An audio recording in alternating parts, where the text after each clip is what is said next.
Obama. The supply chain announcements today are rooted in all the issues that came up back in 2020, 2021, when a lot of it was rooted in shipping and holiday shopping and whatnot. I'm curious, does the president or first lady do any online shopping? No, seriously, have they had any personal experience with the frustrations that American consumers across the country felt in recent years? So, agree. There's been some frustrations that obviously that the American consumers have felt recently, which is why we took those actions. You just listed them out, and they've been beneficial. I've talked about the containers where we were 2 years ago, where 100 containers were declined, and now we're at 8. Right? I talked about October 2021, as you just mentioned, to October 23, and how but does supply he chain shop pressures, online? She can't even give a straight answer to this. They hurt the economy, which is why the president yes continues or to no? make these announcements. This is what you're going to hear from the president at 2 o'clock. Online.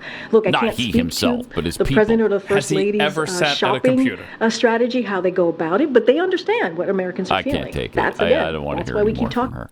I mean, what has surprised you the most, enchanted you the most about serving in this office, humbled you the most, and troubled you the most?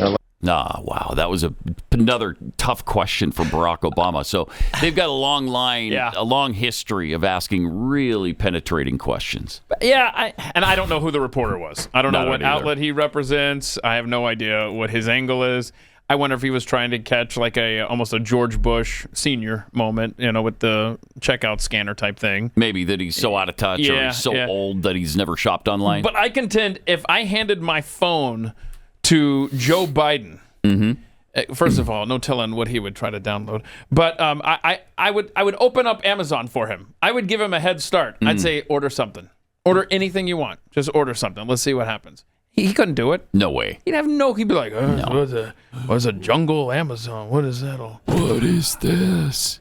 How do I order things on a phone? What do you call this thing? Fancy electric brick? What do you got here? Is this that thing that came through the rings of Saturn?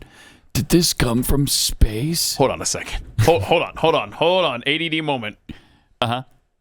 Apple used to have the most compelling commercials ever. Sure did. They are such garbage now. They're lost right now. They've got like you said, the phone comes from outer space with the sound, and then now you've got this. All I do is work, and it's the most annoying song ever. What has happened to Apple ads? I don't know. They got a new agency that just sucks. Because they had it down for a while. Yeah, they had it down.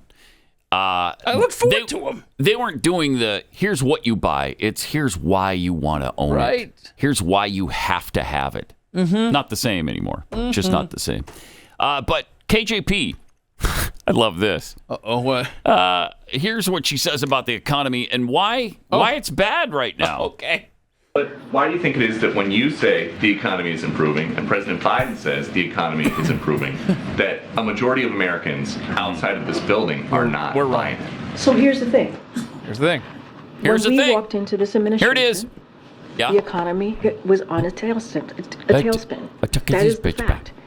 That's a fact. She knows it's such a lie. She can't even get it out of her mouth. But wait, you can't have it both ways. Either you've fixed the economy and it's really going well right now with Bidenomics, or the economy is bad because of Trump. It can't be both.